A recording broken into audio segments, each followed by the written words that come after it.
साधु Bella तीर्थ सखर में अची करे ॾिसी करे ॾाढा ख़ुशि थियूं था पिया कि असांजो सनातन धर्म, असांजा हिंदू मंदर हिते उहे ई आहिनि जीअं पहिरों बि हुया।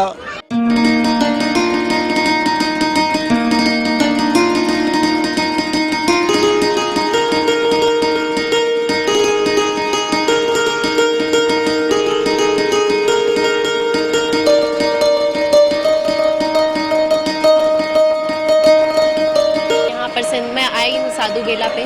यहाँ पर बहुत ही अपनापन सा लग रहा है, बहुत अच्छा क्लाइमेट है, बहुत अच्छा एटमॉस्फेयर है और साथ ही साथ सिंधु नदी के हमको दर्शन हुए। साधु बेला में यहाँ पर आकर हमने कुछ छोले वगैरह खाए तो मतलब घर का स्वाद याद आ गया।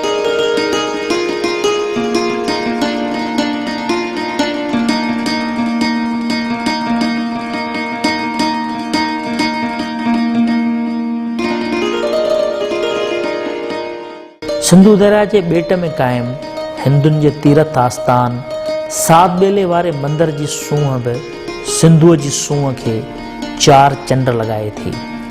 श्री बाबा बनखंडी महाराज 1823 ईस्वी धारे हिन आस्थान ते पहुतो ऐं 100 वरहनि जी ॼमार में परलोक पधारे वियो।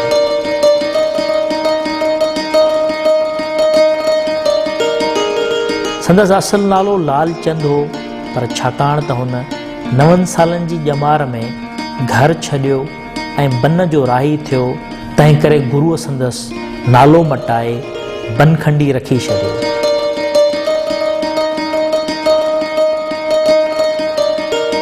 हू ज़ात जो ब्राह्मण ऐं उदासी पंथ सां वास्तो रखंदड़ हो। उदासी पंथी माना जेको सॼी उमिरि शादी न करे ऐं पंहिंजे अंदर खे मारे छॾे। उदासी पंथी सन्यासी ऐं साधु वीराननि में रही पूरे ध्यान सां तपस्या कंदा आहिनि। चयो वञे थो त बनखंडी महाराज नेपाल खां हिते आयो, जिते संदसि धूणी अॼु बि आहे।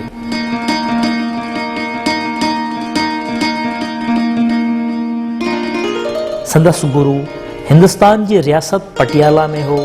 बाबा बनखंडी महाराज जॾहिं सिंध में आयो त इहो दौर टालपुरनि जी हुकुमरानीअ जो हो।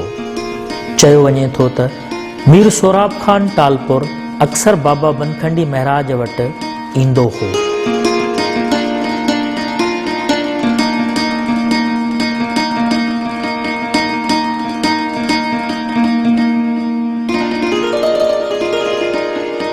सात बेले वारे आस्थान ते बड़ जा घाटा वण लॻल हुआ, जिन ते ब्राह्मण, महेश ऐं विष्णु नाला रखिया विया। जॾहिं त आहिस्ते आहिस्ते उते काली माता, गणेश ऐं हनुमान जा मंदर बि ठाहिया विया।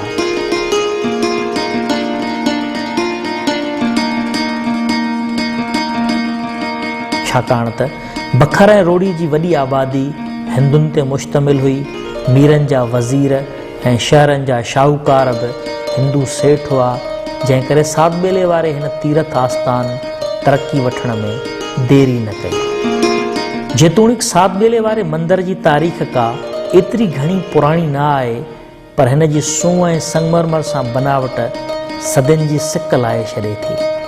सिंधुअ जी लहरुनि ऐं पाणीअ में चाड़ खां महफ़ूज़ रखण लाइ मंदर जे चौधारी ऊची दीवार ॾिनल आहे। मंदर में लॻल घाटा वण थधिकार जो अहसासु ॾियारीनि था ऐं मंदर जे चौधारी हर पासे सूंहं वसे थी।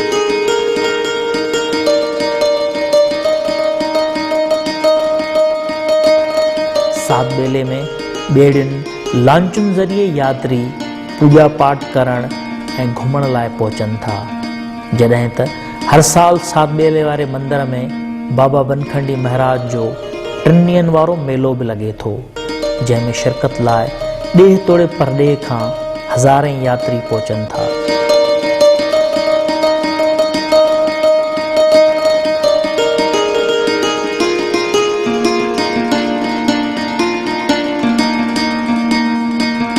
सिंधुअ जे विच ते सखर वारे पासे ॾांहुं सात बेले वारो मंदर बि सयाहनि लाइ ॼण त हिकु वॾो शाहकार आहे, जंहिंखे अञा बि वधीक ख़ूबसूरत ठाहिण ऐं सहूलियतूं ॾियण जी सख़्त ज़रूरत आहे।